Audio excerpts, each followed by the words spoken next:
Hello guys, మనమైతే ఇప్పుడు submarine దగ్గరికి వచ్చేసాం. ఇదైతే సబ్మెరీన్ చూడొచ్చు. చూడడానికి అయితే చాలా పెద్దదిగా ఉంది. ఇప్పుడైతే మనం ఆ లోనకి వెళ్ళిపోతాం. దాని విషయాలు ఏంటో మనం అన్ని హిస్టరీ మొత్తం తెలుసుకుందాం guys. Let's go start now. మీరు రోడ్ క్రాస్ చేసేటప్పుడు చూసుకున్నాడండి, చూడడానికి అయితే చాలా ట్రాఫిక్ ఉంది ఇక్కడ. ఎందుకంటే ఫ్యామిలీతో వచ్చినప్పుడు అయితే చాలా ఇబ్బంది పడాల్సి వస్తుంది. ఒకళ్ళు ముందు ఒకళ్ళు వెనకాల అయిపోయారంటే చూసుకొని కొంచెం జాగ్రత్తగా రండి ఇలాంటి ప్లేస్లకు అయితే. మొత్తానికి మనం అయితే రోడ్ క్రాస్ చేసేసాం. ఇక్కడ చూసుకున్నట్టయితే ఇక్కడ స్టాచ్యూలో నిలబడి డబ్బులు కట్టి సంపాదిస్తుంటాడు. పాపం ఆకలిసినట్టుంది, టీ తాగడానికి వెళ్ళిపోయాడు. మనం అయితే ఇప్పుడు లోనికి వెళ్ళిపోతాం. ఇక్కడ చూడండి గైస్, ఇక్కడైతే మినరల్ వాటర్ ఉంది. దీన్ని ఎక్కువ గార్డ్ అని కూడా పిలుస్తారు. మనమైతే ఇక్కడ లెఫ్ట్ సైడ్ చూసుకున్నట్టయితే ఇక్కడ టికెట్ కౌంటర్ కూడా ఉంది. మనమైతే ఇప్పుడు లోనకి వెళ్ళిపోదాం గైస్. మనమైతే ఇప్పుడు టికెట్ తీసేసుకున్నాం గైస్. లోనకి అయితే వెళ్తున్నాం. ఇతనైతే టికెట్ కలెక్ట్ చేసుకుంటాడని అనుకున్నాను, కాకపోతే ఇతను కాదు. ఈ స్టెప్స్ కిందనైతే ఇంకొకరు ఉంటారు, అతనైతే చెక్ చేస్తారనమాట. ఇక్కడ స్టెప్స్ ఉన్నాయి కదా గైస్, ఇదైతే ఓన్లీ మనము విజిట్ చేయడానికి వచ్చినప్పుడు లోనకి వెళ్ళడానికి కట్టారనమాట. ఇది ఈ యొక్క సబ్మెరీన్ పేరు అయితే ఐఎన్ఎస్ కురుసురా అనమాట. దీన్ని 1969 రష్యా వాళ్ళు నిర్మించడం జరిగింది. దీన్ని 18th December 1969 రష్యా నుంచి అయితే మనం కొనుక్కొని వచ్చాం ఇండియాకి. దీని ఫస్ట్ కెప్టెన్ కమాండర్ అడిటర్ అనమాట. ఇది 1970 భారత టేసీ ద్వారా విశాఖపట్నానికి చేరుకుంది గైస్. ఇది అప్పటి నుండి ఇండియన్ నేవీకి 31 సంవత్సరాల పాటు 2001 వరకు దాని యొక్క సేవలను అయితే అందించింది గైస్ భారతదేశానికి. ఆ తర్వాత దీన్ని మ్యూజియంగా కన్వర్ట్ చేయడం జరిగింది విశాఖపట్నంలో.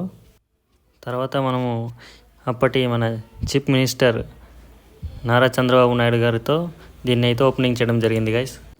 అలానే ఇది ఏషియాలో మొట్టమొదటి మ్యూజియంగా, అలానే ప్రపంచంలోని 2వ సబ్మెరీన్ మ్యూజియంగా నిలిచింది.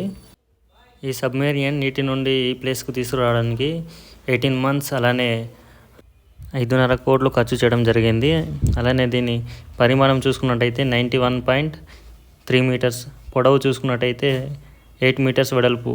ఈ యొక్క ఐఎన్ఎస్ కురుసురా 1971లో ఇండో-పాక్ యుద్ధంలో పాల్గొని అక్కడ పెట్రోలింగ్ మ్యూజియంలో కీలక పాత్ర పోషించింది గైస్. ఈ ఐఎన్ఎస్ కురుసురా మొత్తం 136 kilometers ప్రయాణం చేసింది. ఈ యొక్క సబ్మెరీన్ లోపల కళాఖండాలు, ఛాయాచిత్రాలు, అలానే జీవితం ఎలా ఉంటుందో, సైలర్లు ఎలా జీవితం కొనసాగిస్తారో మనమైతే తెలుసుకోగలం గైస్. ఈ సబ్మెరీన్ యాక్టివ్ షిప్ కాకపోయినా సరే నేవీ యొక్క డ్రెస్సింగ్ షిప్గా గౌరవాన్ని అందుకుంటుంది గైస్. ఇది యాక్టివ్లో ఉన్న షిప్లకే ఈ గౌరవం అయితే ఇస్తారు, కాకపోతే దీన్ని కూడా ఇవ్వడం జరుగుతుంది ఇక్కడ. ఈ మ్యూజియంలో 6 రిటైర్డ్ ఆఫీసర్లుగా, గైడ్లుగా, మరో ఒకరు క్యూరేటర్గా పనిచేస్తారు గైస్. ఈ సబ్మెరీన్ని పరీక్షించిన లోతు 300 మీటర్లు, అంటే 985 feet అనమాట. దీని యొక్క స్పీడ్ లిమిట్ అయితే ఉపరితలంలో గంటకి 30 kilometers గైస్. నీటి లోపల అయితే గంటకి 28 kilometers అంత స్పీడ్తో వెళ్తుంది ఇది.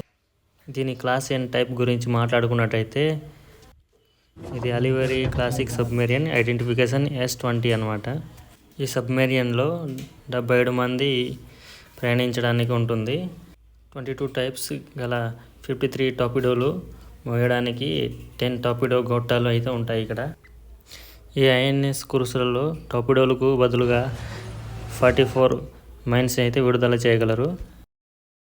ఇక సమ్మర్ సీజన్లో చూసుకున్నట్టయితే ఒక్కరోజుకి 1500 మంది పైగానే వస్తూ ఉంటారు ఇక్కడ. ఈ యొక్క సబ్మెరీన్కి అయితే 3 columns 12 D4M డీజిల్ అయితే ఇంజిన్కి వాడతారు. ఒక్క ఇంజిన్కు 2000 horsepower అయితే ఉంటుంది గైస్. అంటే ఒక్కసారిగా 1500 kilowatts అయితే సప్లై అవుతుంది.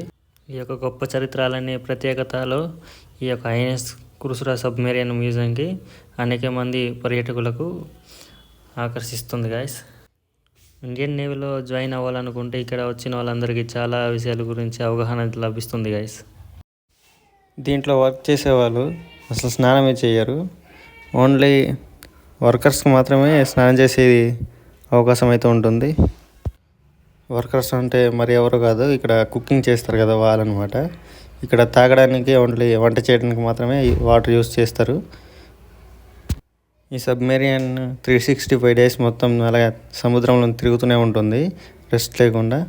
వీళ్ళు ఎప్పుడు వస్తారో ఎప్పుడు వెళ్తారు అనేది వీళ్ళు కూడా క్లారిటీగా ఉండదు. ఇక్కడ చూడండి, ఇతనైతే కుకింగ్ చేస్తున్నారు. మనమైతే ఇప్పుడు ముందుకెళ్ళి చూద్దాం గైస్. ఇక్కడ చూడండి, స్పీడోమీటర్స్ అన్నీ చాలా ఉన్నాయి ఇక్కడ. ఇదే అనమాట ఇంజన్. ఇక్కడ నుంచి అన్ని కంట్రోలింగ్ గట్రా అన్నీ చేస్తుంటారు. శత్రువులు గట్రా ఏ దిక్కు నుంచి ఫైర్ మొత్తం చేస్తారన్నది ఇక్కడ నుంచి చూస్తుంటారు అనమాట. ఈ సబ్మెరీన్ అయితే రష్యా నుంచి 4 కోట్లు పెట్టుకున్నారు. లోనకు వచ్చాక తెలిసింది ఏంటంటే చిన్న చిన్న దారి ఉందనమాట. చూడడానికి అయితే చాలా చిన్నగా ఉంది. అవుట్ సైడ్ వచ్చాను గైస్, చూడండి అవుట్ సైడ్ నుంచి అయితే ఇలా ఉంది. చూడడానికి అయితే చాలా పెద్దదిగా ఉంది ఈ సబ్మెరీన్. మీకు కానీ ఇన్ఫర్మేషన్ నచ్చినట్టయితే లైక్ చేయండి, షేర్ చేయండి, అలాగే సబ్స్క్రైబ్ చేసుకోండి guys. Thank you for watching my video.